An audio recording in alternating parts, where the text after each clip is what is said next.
aware. So to start, ASEG acknowledges the traditional owners of the land on which we gather today and the many lands on which we undertake our work.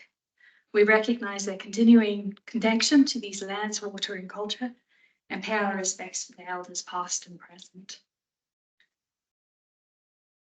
ASEG would like to thank our corporate members and to the branch sponsors for, in this case, WA, South Australia NT. For housekeeping, I don't think we have anyone online, so I might skip through that for now because it's not. And just a list of member benefits, reminding us all why we're members of ASEG.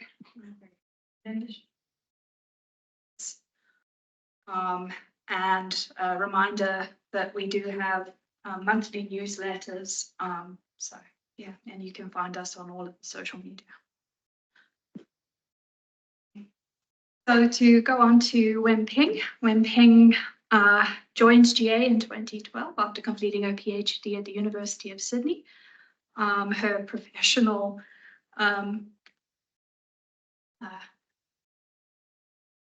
interests lie in magnetotellurics at various scales, and she's going to give us a talk today about using multiscale magnetotelluric data to image the footprint of mineral systems in covered terranes. So I'm going to hand over to Wenping.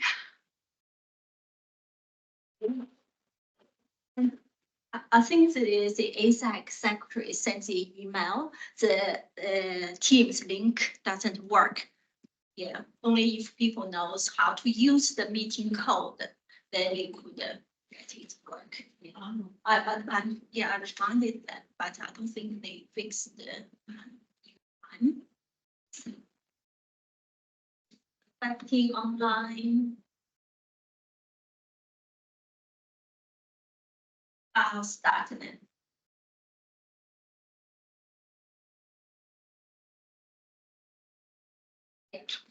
First, I also acknowledge the traditional owners of the lands on which our work is undertaken and pay our respects to elders past and present.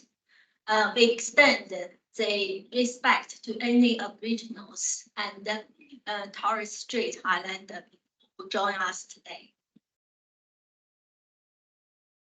So what is MT? MT is the short name of Magnetotellurics. So compared to controlled source MT or airborne EM, which use transmitter to generate electromagnetic signals, MT doesn't use transmitter. So we measure natural electromagnetic fields. So we say it's passive electromagnetic methods. The signals are from long period signals greater than 1 Hertz is from interaction of solar winds with Earth's permanent magnetic fields. And high frequency signals are generated by lightning. So we measure the natural magnetic and electric fields on the Earth's surface. Basically, it's the time variation of the magnetic and the electric fields, obviously time series data as shown in this plot. Then we process data using Fourier transformation, transform into frequency domain, then use robot processing code to compute impedance tensor and resistivity, apparent resistivity of phase. They use the data to work out the subsurface electroconductivity structure by solving electromagnetic induction function. That's data inversion. We also say produce resistivity model. So why we measure electroresistivity or conductivity? Because it's one of the most important rock properties that can help us understand rocks or geology without seeing them. So here shows a broad range of resistivity values of the Earth materials. Normally, cold and dry rocks are highly resistive. For example, the igneous and metamorphic rocks. However, in mineralized regions, massive sulfides or graphites can significantly increase rock conductivities. Then weathered rocks or sedimentary rocks, which contains mafic, clays, shales, are more conductive than sand, gravel, or limestone. Also known salt water is more conductive than fresh water.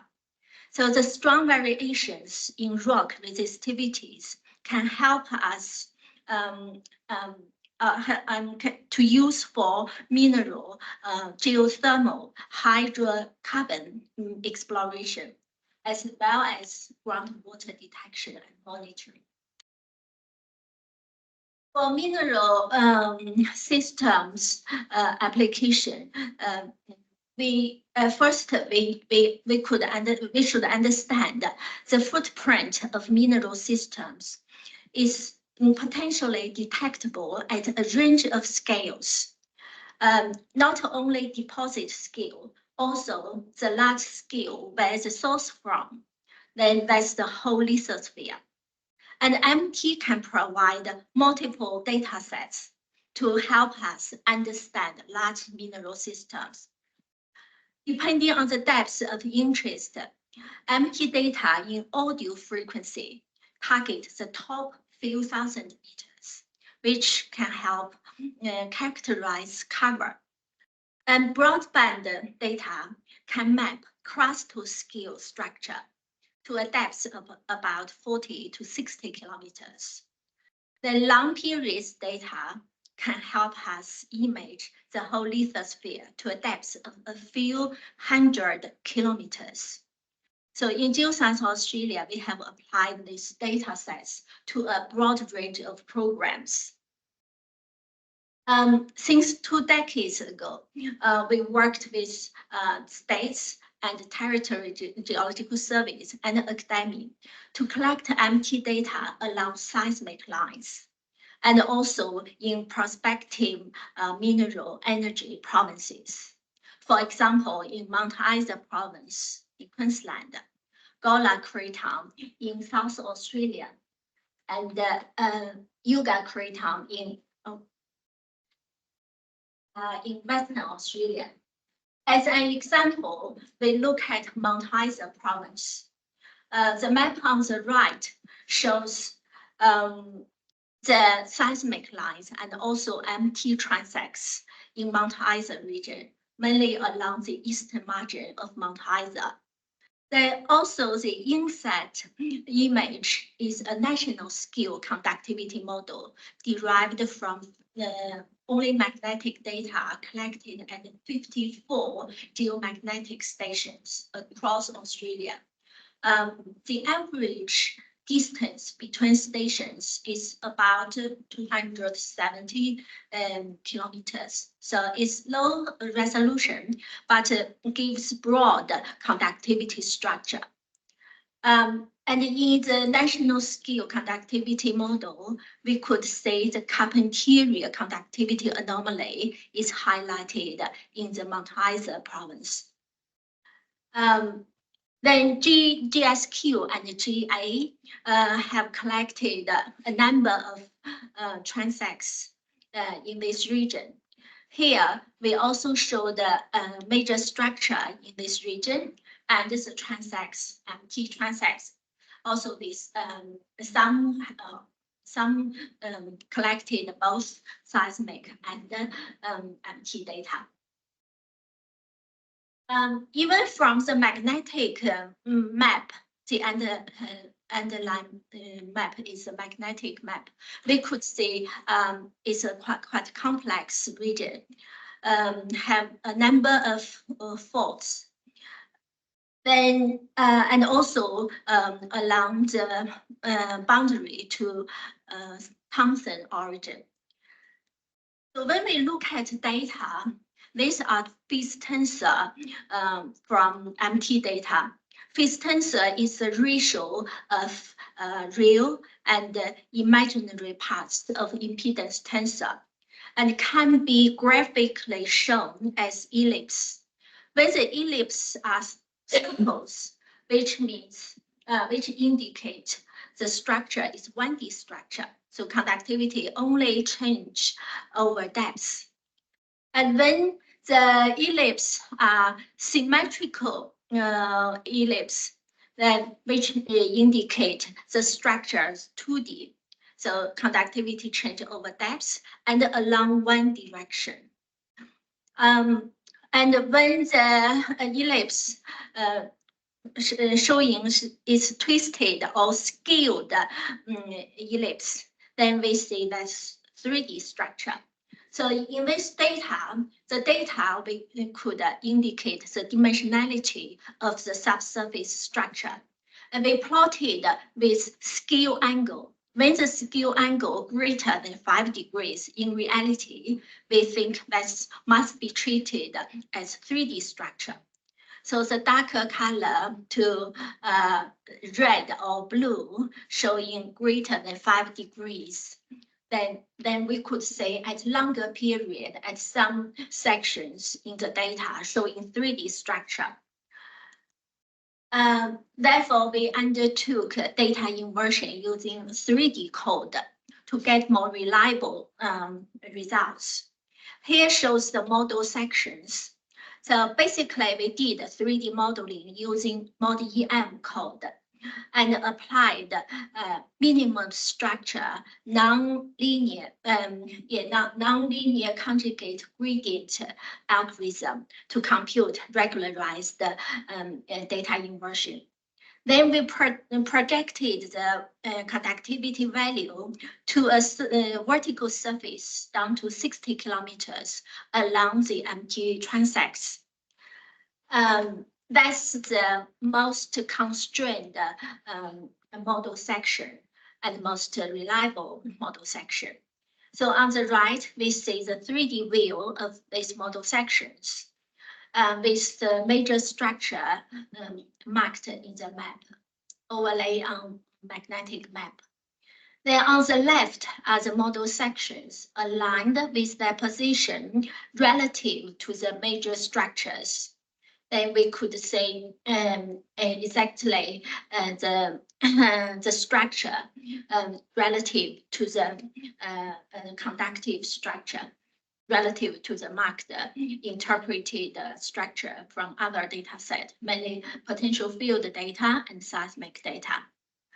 So let me look at the model sections on the left. The top 4 models, all of them detected conductor along Gaudian suture zone.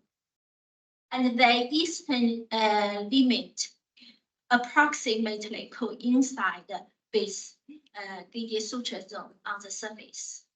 And these conductors characterize Gaudian suture zone as a crustal-scale west deeping subduction zone.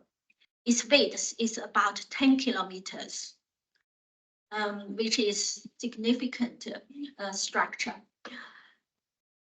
And this infers a westward subduction clearing process. We also did co-interpretation with seismic lines. This is an example for the 14 GACF1. So based on the reflectivity contrast in seismic data and the resistivity contrast in MT data, we can interpret subsurface structure such as subvertical structures and also stacked basins. So these two data sets complement each other and has reasonably a good correlation. This work just published about a week ago. Russell Koch is the lead author.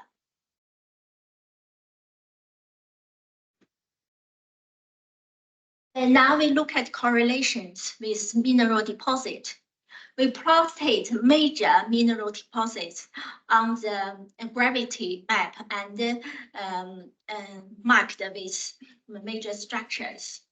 And we can see the major mineral deposits appear to sit within the hanging wall of Giga suture zone and in a close proximity to the internal faults. Now, later we did another survey in 2016, concurrent survey. We actually did about 500 sites with GSQ, with high resolution, only 2 kilometer site spacing. Then we produced the model.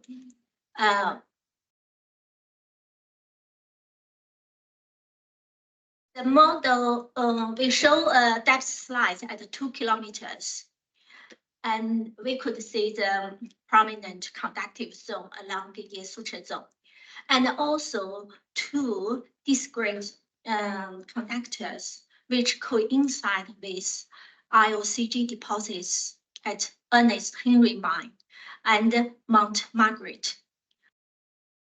And these 2 conductors are connected to deep conductor through conductive pathways.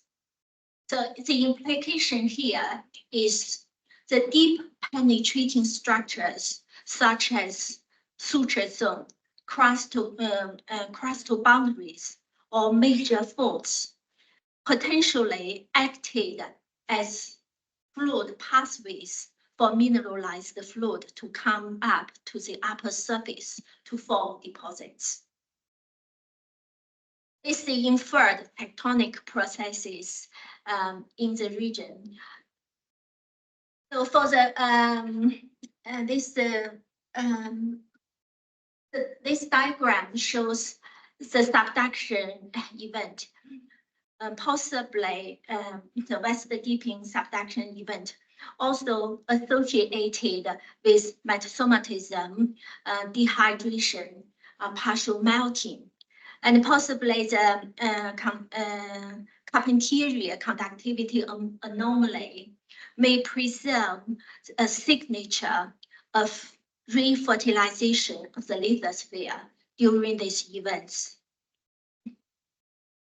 As a close-up on the right illustrates how deep penetrating structures act as fluid pathways for fluids or magma to transport to the upper crust to form deposits.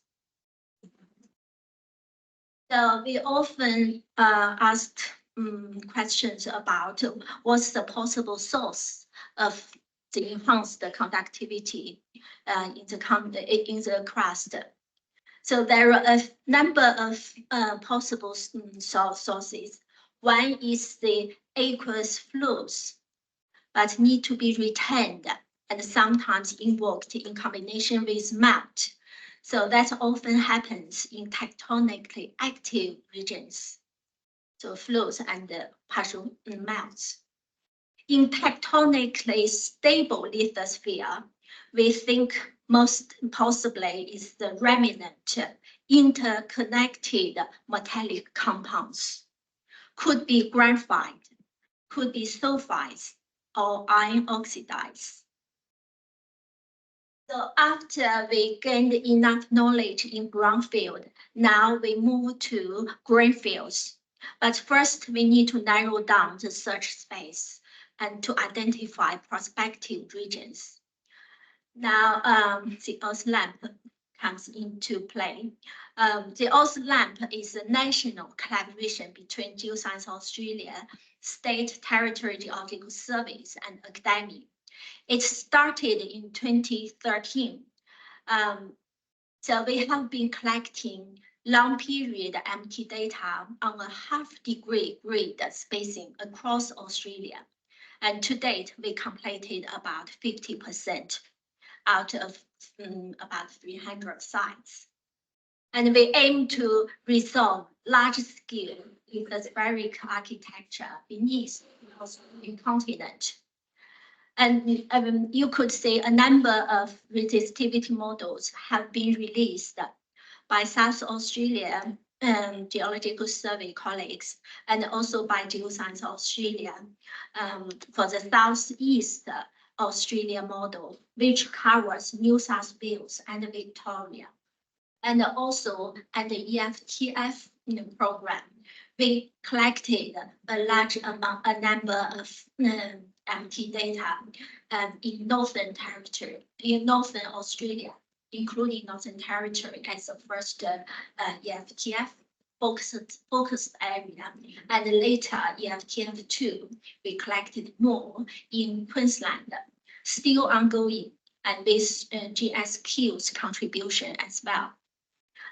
We just released the Northern Australia model in 2021. As an example, we look at Northern Australia model.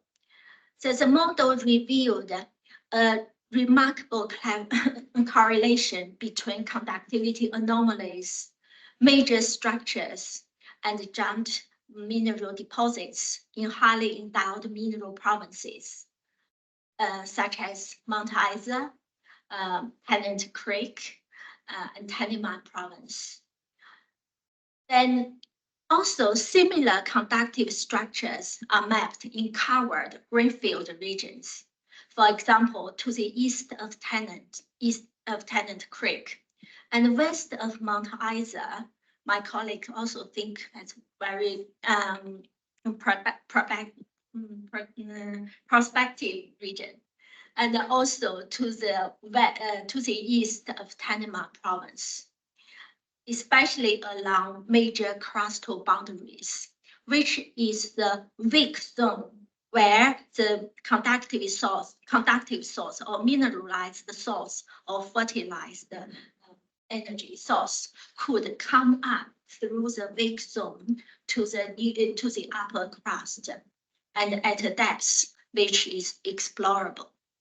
So with the insights from AusLAMP model, we could identify prospective regions to do infill survey to refine crustal structure, see if there's favourable architecture for mineralized source to come up to the near surface. As one of the examples, we did an infill survey in East Tennant, which is cross the elongated conductivity anomaly to the east of Tennant Creek. It's part of the East Tennant project. We have other geophysical data set collected in the region, including gravity and geochemistry data, and also drilling program. We did an MT survey at 132 sites, including at proposed drill sites. Here shows the resistivity model for the East Tennant. And as we can see, the model revealed or detected large conductivity anomalies at mid and lower crust. And more importantly, this conductive material come to the near surface through conductive pathways and coincides with major structures. For example, a major fault interpreted from seismic and potential field data. And also there is a legacy drill hole DDH005 is almost sit right at where the conductive pathway reach the near surface. Here is an animation showing the conductivity body with resistivity value less than 100 meters. So we could say deep, large conductive bodies, and with multiple conductive pathways to extend to the near surface. And more encouragingly is the DDH005, the drill core, shows schist with pervasive hematite and magnetite alteration, also minor copper. Then we move to the near surface. To the near surface, mostly because of the sedimentary almost flat line. So the structure could be 1D. Then in 1D case, we could use probabilistic modeling approach, which is to sample millions of models that all fit data. Then we get statistics from the posterior probability distribution. Then this method, we get more robust result. And also importantly, we can address the non-uniqueness and quantify the uncertainty. Here shows the resistivity model as the statistics of I think about 32 by 1 milli for each size. We used the NCI, the cluster computer, multiple CPU to run the code. From these plots, first, I would like to point out how to quantify uncertainty. For deterministic models, we actually can't really quantify, but we could do sensitivity tests, then find a preferred model which contains a robust structure with all the models with common feature. But for the probabilistic model, we could quantify using statistics. For example, one of the method is to look at the 80% credible interval, which is the gap between 10th and 9th percentile. We use the dashed line. Then between these two dashed lines, if the gap is bigger, which means millions of models vary over this gap, which means less uncertain. When the gap is small, which means millions models all sit in this small gap, then that means it's more certain. We also use other methods to quantify uncertainty. You may notice most certain structure is the conductive structure. That's because MT technique, the method is more sensitive to conductive feature. So we look at this result at proposed drilling size. We could see a very degree of complexity. For the first one, it's just simple 2-layer structure. That might be Georgina Basin sitting on resistive Warramunga basin or Warramunga. That's a basement. Then the second one, let's see the fourth one. The fourth one, more complex. So could be conductive, moderately conductive Georgina. Then that Ecoregion basin also in the area. Then South Nicholson basin contains black shale, could be conductive. Then Warramunga. So that's the hypothesis at this site. There's the last one. They could say moderately conductive from the near surface down to 2,000 meters. So that could be mineralized spot. So we had a drill site at this site. I show the drill hole in the next slides. And from 132 sites, we could produce a cover map based on my interpretation, purely from a geophysicist interpretation. So as you can see, the cover thickness, that's the estimate of depth to basement. In the north, in the northwest part of the region, the cover thickness is greater, which means sedimentary basin are thicker.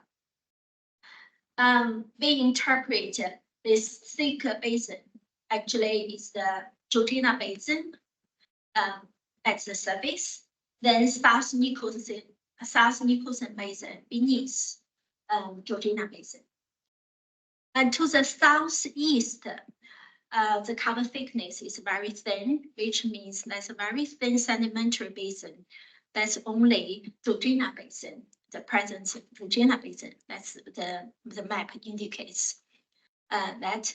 And also from this map, we could identify basement high at this spot as where we put a drill site. And also the younger sediment infill at this spot. And later we drilled about 700 meters, still didn't get to basement. But this one is quite shallow, we get to the basement. And also we interpret this map as South Nicholson Basin is bounded by the longer fault. That's the extent we refined South Nicholson Basin's extent. But before, the extent was interpreted from sparsely distributed drill hole and other geophysical methods, for example, gravity, which is not very sensitive to depth. AMT data helped refine sedimentary basin, the covered sedimentary basin, which is South Nicholson Basin. Then the drilling program was in collaboration with Munich CRC and the Northern Territory Geological Survey. We completed 10 holes, 4,000 meters drilling program. The drill result shows on the left. The top left one is the NDI, the National Drilling Initiative, BK Sparkling 04. Yeah, that's the one we did the AMT survey at site 127. So from the drill core, we could see sulfide mineralization and also elevated concentration of a few economically significant minerals, including gold, copper, lead, and zinc. And the wine line geophysical data also can be used to validate our AMT model and help with interpretation of geophysical data. For example, before the drilling program, we estimated the site, this one with NDI, BK10, I think. We estimated that the top of the basement is at about 200 meters. Then the drill result showed that from 140, the basement rocks identified as basement rocks, but they are weathered rocks. So a few tens of meters basement rocks are weathered, which whether the basement rocks could be as conductive as sedimentary basin, or even more conductive than sedimentary basin. Now, I think the last thing I would like to just briefly talk about the ongoing work. So with a better coverage of AusLAMP and the collaborators from academia, then we could identify more prospective regions. For example, GSSA and GA released the Delivery data in 2020, and we identified University of Adelaide and the GA later on undertook infill survey in Carmona province region, which is to the east of Olympic domain, and they may share similar geologic history. The bottom one shows the Carmona Cube MT survey. This in yellow, highlighted in yellow. This survey was undertaken by University of Adelaide. Then Geoscience Australia extended the survey coverage into that marine origin, and also where we had a drilling program along that marine arc. We also done a few seismic lines as part of the DCD project. The data and model already released. Now we are working on interpretation. MT data is seismic data, and it's the last animation showing the conductive body in Carmona and the Delivery region. For the coming publications. Just to sum up the magnetic the MT data. MT data provides new insights to geodynamics and the prospective mineralization in covered terranes. A large-scale survey, for example, AusLAMP, help narrow the survey space, and infill surveys help identify targets of mineral potential. And we demonstrate the integration of geophysical data from multiple scale survey is an effective approach to scale reduction during mineral exploration covered.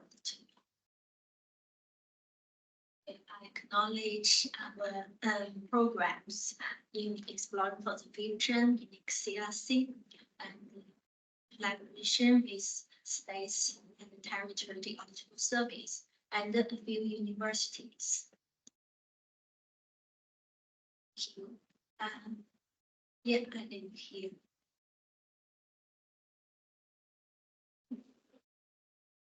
Any questions?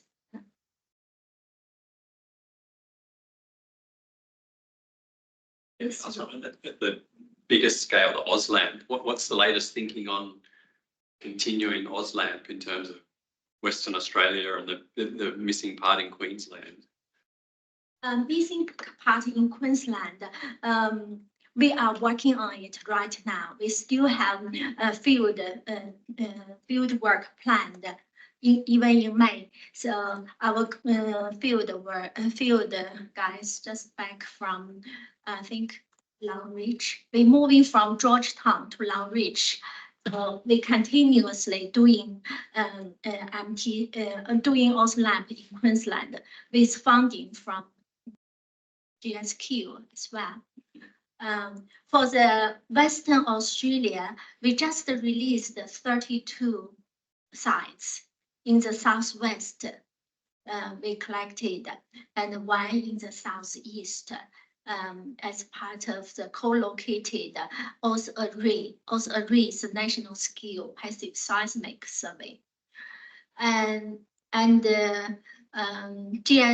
GSWA they got funding to do 40-kilometer site spacing in the southwest of WA.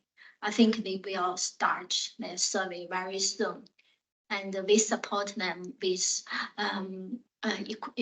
instruments, and also may help with. Well, we just released the standard operating procedure for AusLAMP, So we also provide technical support. Yeah. So that will be progressed by GSWA. So you said you've only got funding just for that southwest part of Western Australia. Yeah, about 200 sites. Okay, that's great. And what about AusScope? Didn't AusScope get some more money to do more AusLAMP as well? Or- Yeah, AusScope, I think got 4 million for AusLAMP. And Graham Hansen from University of Adelaide, he proposed to do 1 degree site spacing to cover the whole continents in less time. Yeah, so that may proceed at some stage. And the GA also would like to contribute instruments. Funny, but we are also very interested in the full continent coverage, get it done sooner than later, because every 50 a large area, they very remote and difficult to access, and also to get land clearance sometimes also quite difficult.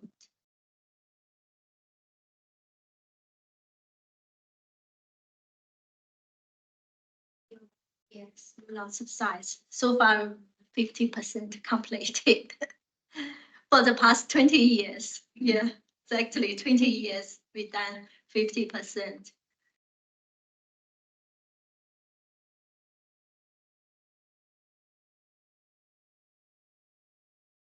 No more questions, then we close this. Yes, one Yeah. little comment, but thank you very much for that talk. Really great. I always look at the model like that. It looks like some gold, you know, because of the color maybe, but yeah, lots of gold. What's the depth estimate there? Do you have a? I think 60 kilometers. This is broadband data. Broadband data to 1,000 seconds. Normally, we could map to a depth of 40 to 60 kilometers, depending on the local conductivity. Right. Yeah, more conductive, then we could see deeper. Yeah. For the data sets, I normally just plot to a depth of either 40 or 60. But AusLAMP could AusLAMP data to about 20,000 seconds, map to a depth of about 150, 200 kilometers. Yeah, we could do sensitivity tests for how deep the data is mapped. Yeah, we could run multiple models with a highly resistive starting model, then see the value change to what depth. That's for the data resolved to the depth. Yeah, for the data value don't change at all, which means the data couldn't resolve that depth. Yeah.